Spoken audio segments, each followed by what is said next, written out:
The Human Manual Self-Compilation Tafseer Series, Surah Al-Fatihah, Ayah 5, part 4. Bismillahirrahmanirrahim. Asking another person for help. When you ask another living person to help you, in reality it is God who helped you. That is why you need to ask Allah for help first before engaging the help of another person. That person acts as a tool or a reason by Allah to help you in this physical world, and as a test what is in your mindset when you got help. We thank the person that helped us because God told us to be appreciative of someone's good deeds, even though God is the one that helped us. Difference between asking a living person and a dead person to help you. Asking another living person for help is permissible because you can literally see the result of his physical help. The help is not coming from under the unseen world.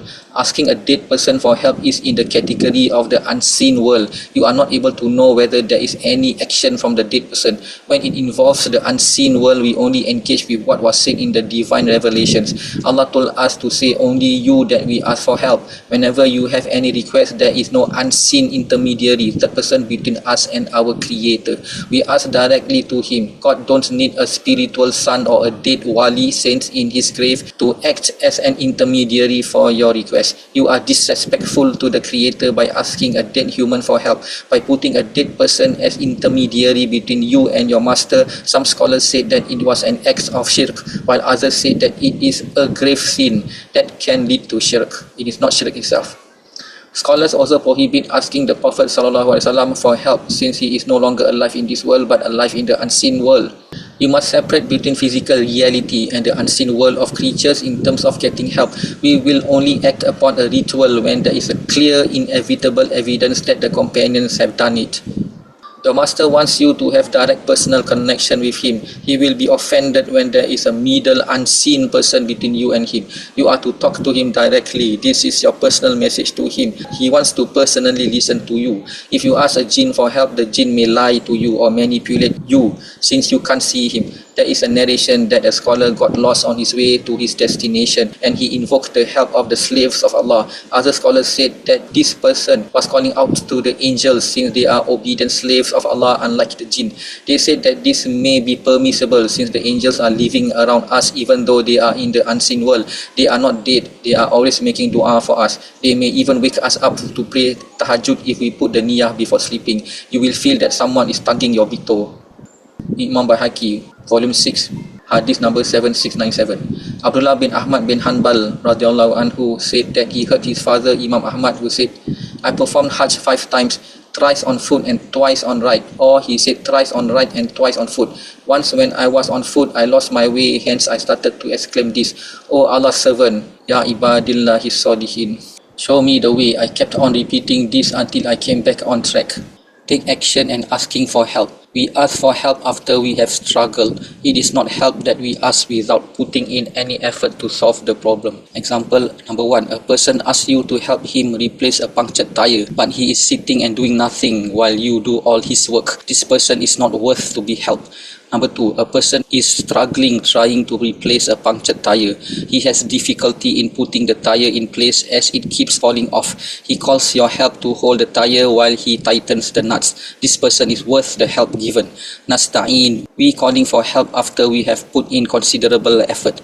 Your dua asking Allah is only valid after you have put in effort. Example, some people who are addicted to drinking alcohol said, I want to stop drinking and practice the deen, but the help of Allah has not come yet. I asked him, but he has not responded. If this person never make any kind of effort and rehabilitation to stop drinking, it is not viable that the help of Allah will come. If he starts the first step in rehabilitation program, then his call for help from Allah will come, inshallah. Some people never put any action but only asking for Allah's help. He thinks he can't do anything on his own, while the other extreme is that of a person who thinks that he can do everything on his own. He does not ask for any help from Allah since he thinks that he is too smart. All the successes in his education and business he claimed to be coming from his own intelligence. The answer to this issue is, it is the balance between your effort and Allah's help. We are reminded every day in Salah.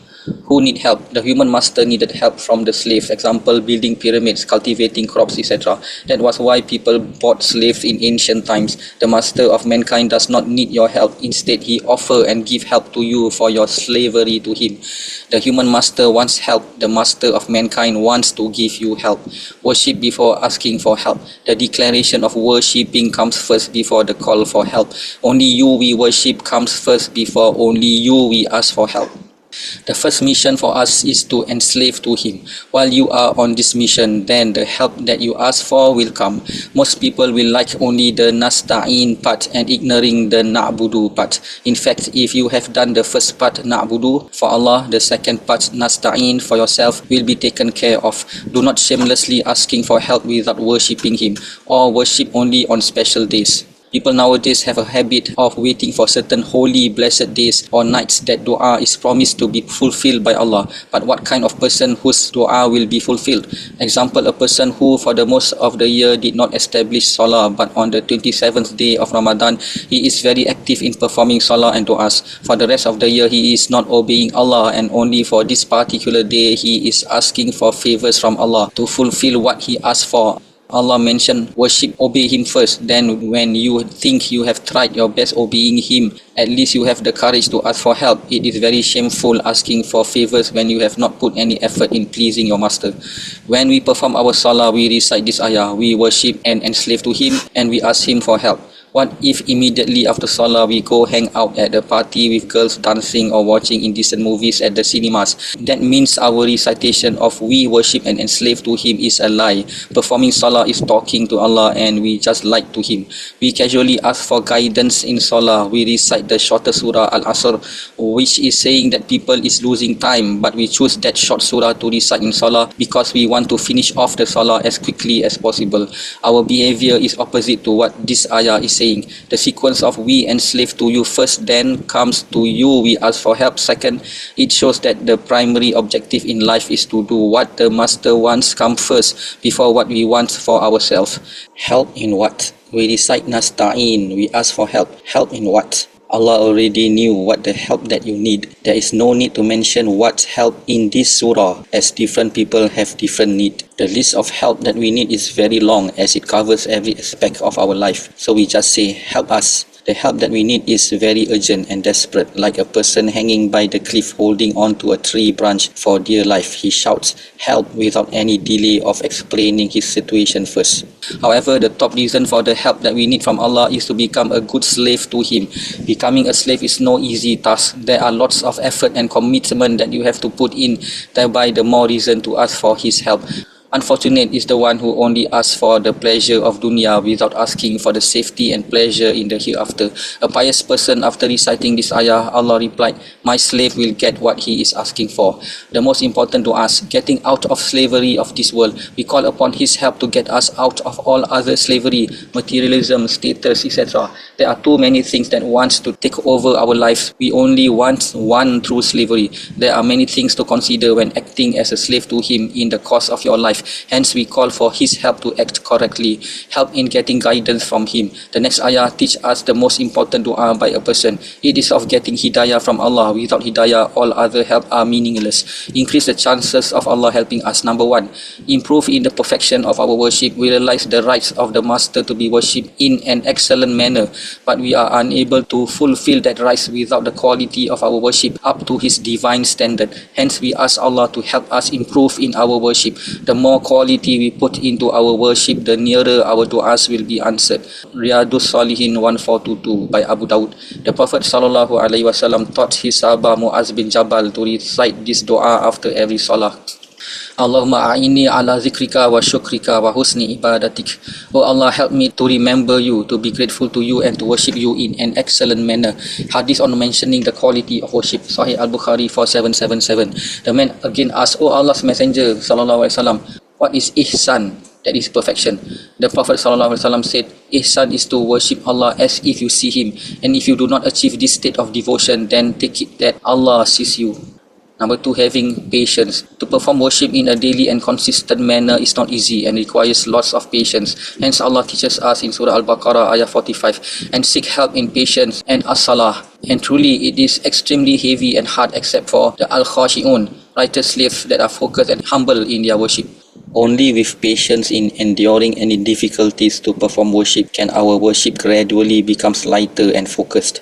When we recite Nasta'in, we asking for Allah's help. It is attached with having patience and establishing Salat. Only by having patience that you can establish Salah and get the help. And only with Allah's help that we can perform worship to Him. It is a cycle attached to each other. Number 3, helping people. Help people in any way you can, beginning from the very easy. When out on the streets, look out for any way that you can help people. Giving money to charity is also a good form of helping people. When we are good and helping people, Allah will help you in times of your need. Summary: a human master will not give assistance to the slaves. The master of mankind will help you if you are sincerely and obediently enslaving yourself to him. What is the most important help that you can get from your master? It is hidayah. The next ayah is the answer.